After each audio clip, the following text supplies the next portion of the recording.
Hello? Hello. Okay, I guess we're using this mic today.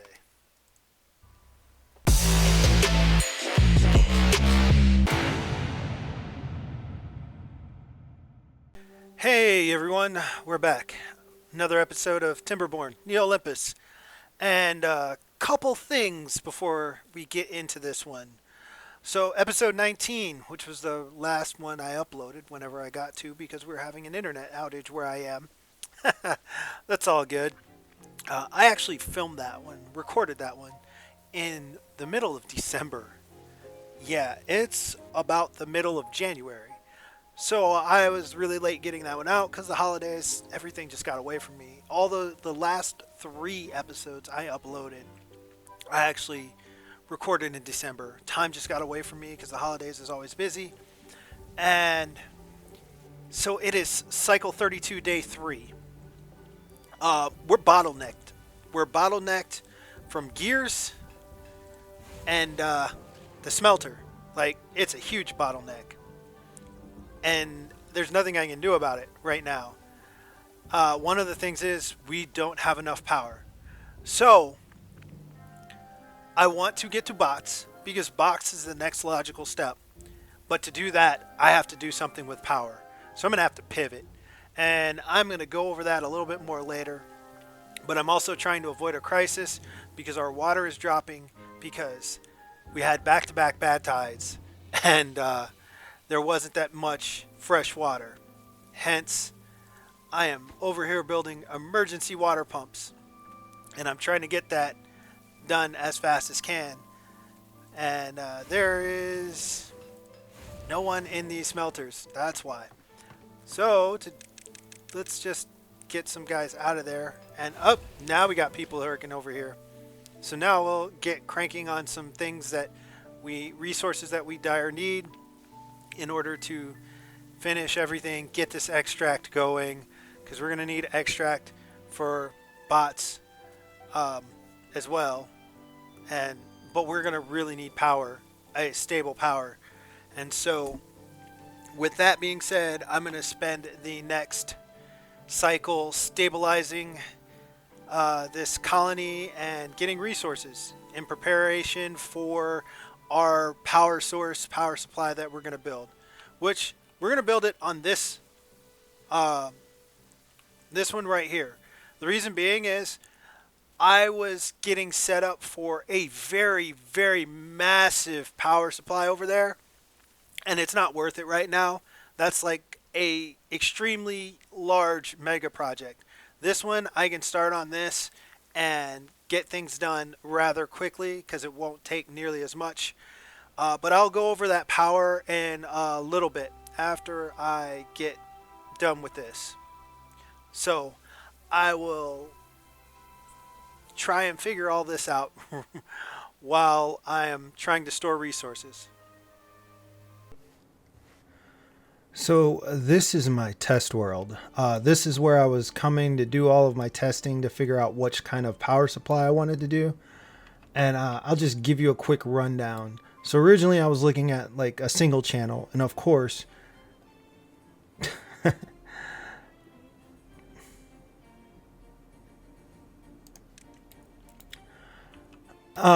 originally I was looking at a single channel, but of course two bad water sources overpowers a single source. So therefore it's too much flow for it to handle, because each bad water source puts out like 5 CPM. So it's like 10 CPM, and trying to get it down a narrow channel and speed it up some, you'll see it just overflows. That's all it does. So therefore I that was out. But the reason why I was looking at single channels is because I believe RCE was doing a myth about it, about the was myth busting about the compact water wheel versus the large water wheel.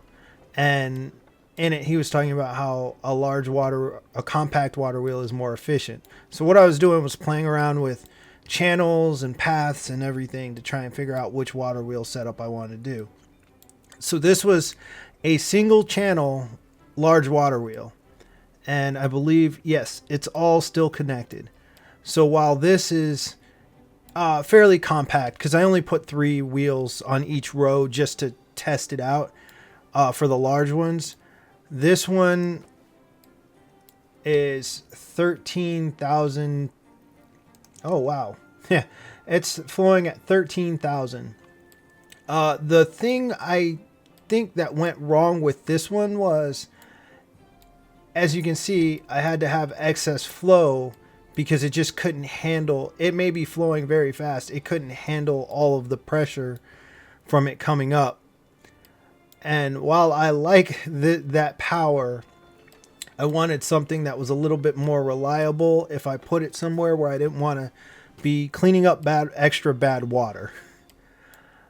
So with this one, I did basically a double wheel. And I believe this is 3,500 on the top. So it's 3,500 on the top. And the bottom has 4 wheels. Same footprint, 4 wheels. And it's 3,500 on the bottom. So there wasn't really a huge difference on that one. So I didn't think it really mattered. It came down to resources and resource management. Now, I was looking at all this stuff from an early game standpoint, but I have planks for days now, which is why these large water wheels are really expensive when you have when you don't have planks, because trying to make planks versus, 25 logs for one of these versus oh man, I don't even remember how much they are. Let's check real quick. Yeah, 70 wood at 70 logs and 80 planks. So there's a huge difference.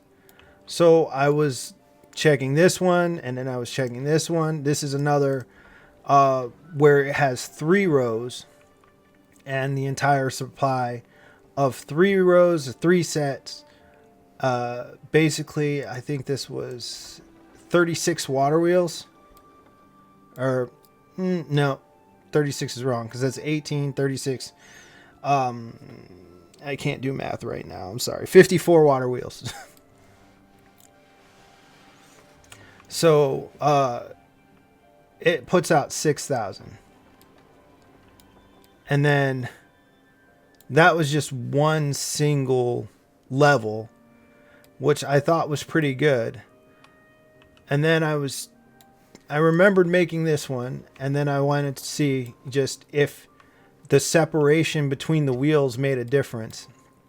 And to be honest, this is 9,500, almost 96. This is 96. So the actual separation didn't make a whole lot of difference.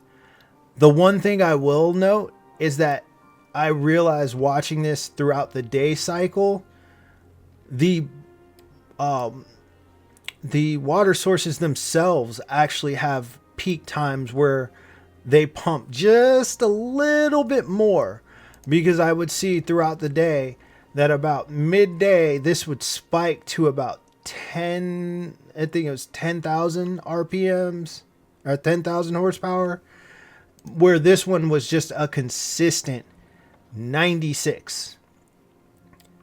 So upon doing all of that, and I was checking flow meters, I was like moving blocks, I was taking blocks away and putting it in, trying to affect the actual flow of the water. And it comes out that this is a very, very efficient one. This is a very, very efficient mode.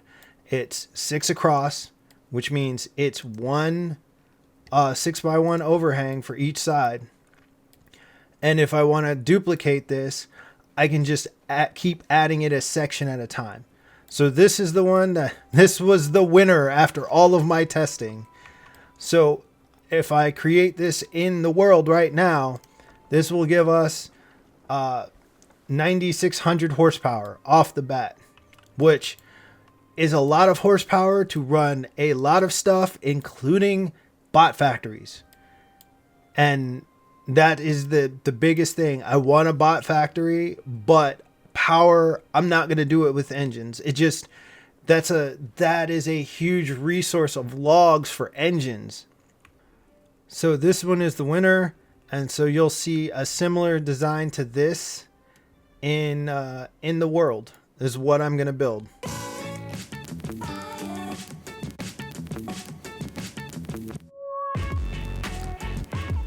So since I decided to pivot, I also needed to come over here and set up for how I plan to do this power supply over here.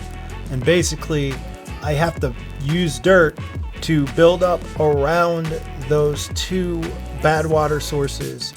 That way I can get it to the height that I need it to actually engage the power supply where I want it. I didn't want to dig out the entire thing. I still wanted to use that basin for bad water to pump out bad water. So it just took a little bit of extra time to start setting it up and get it to the right height so I could start building everything. That's all this little time lapse is getting started.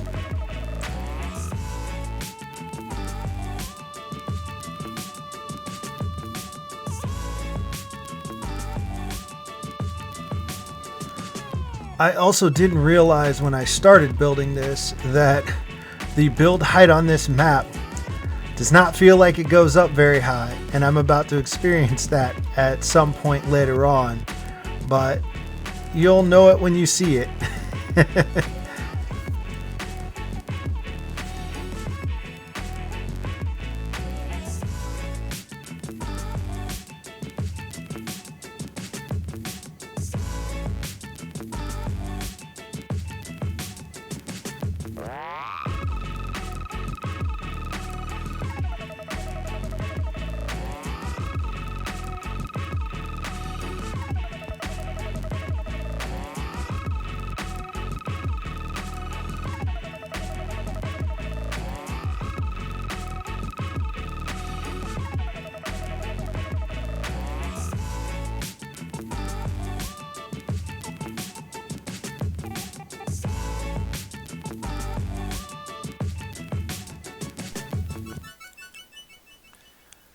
All right, we are back. It is cycle 33, day 3.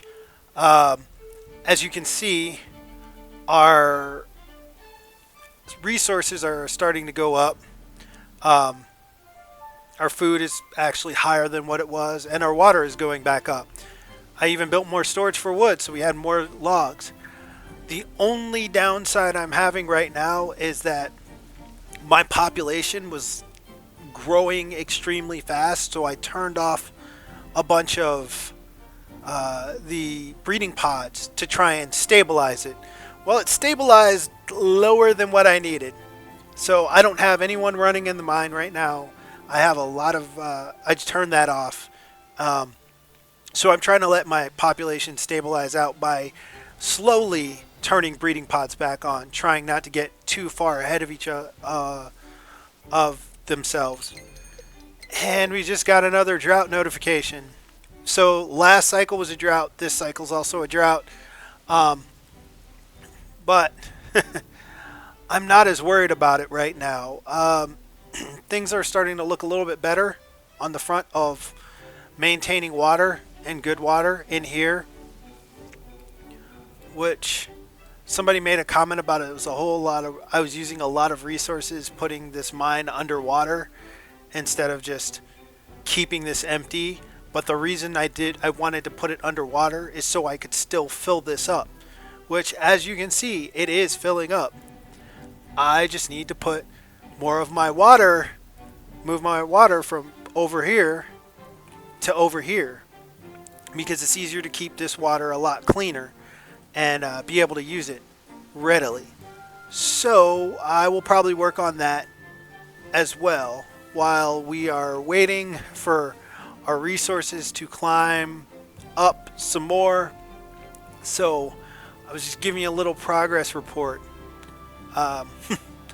There's not a whole lot other things going on, except I actually put in floodgates over here so I could keep more water in and backfill this more, so I wouldn't be losing as much good water as putting into this until this reservoir is pretty much topped out.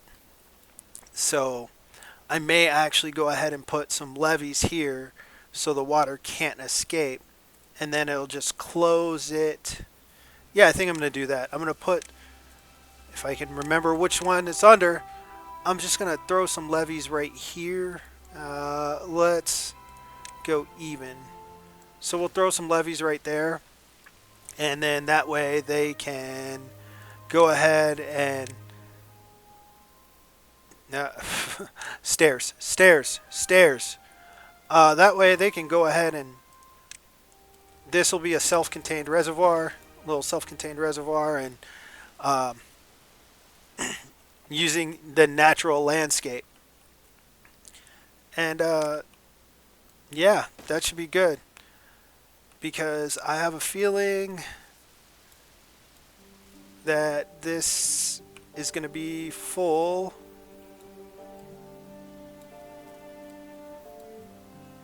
This is going to be pretty high by the time, because we've got 1 day left. So this is going to be pretty high. It's going to be nice.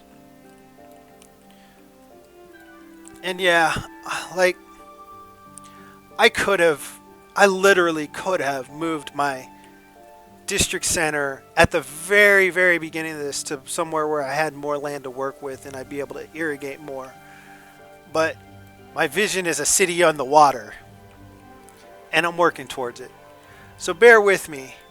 And over here you can see where I've started laying it out. I just have to go and look at my test map, my screenshots from my test map of which power supply I want to use to finish this out.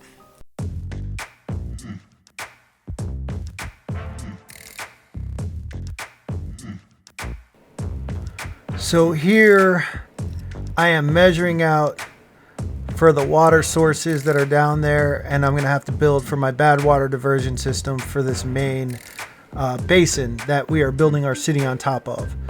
I know it probably seems pretty meticulous, but I have this thing about symmetry. It's kind of stinks at times. So I'm trying to line everything up.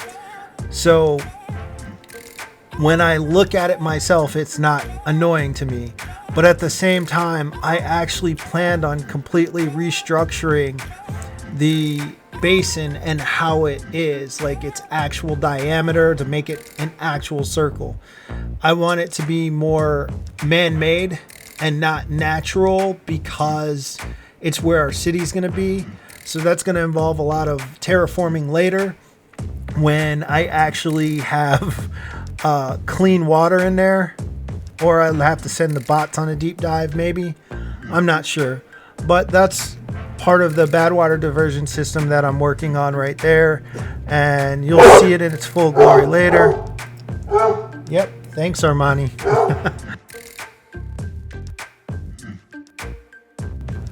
Boy, there is nothing like your dog telling you you have a bad idea. Well, I hope he's wrong, because it worked in another map.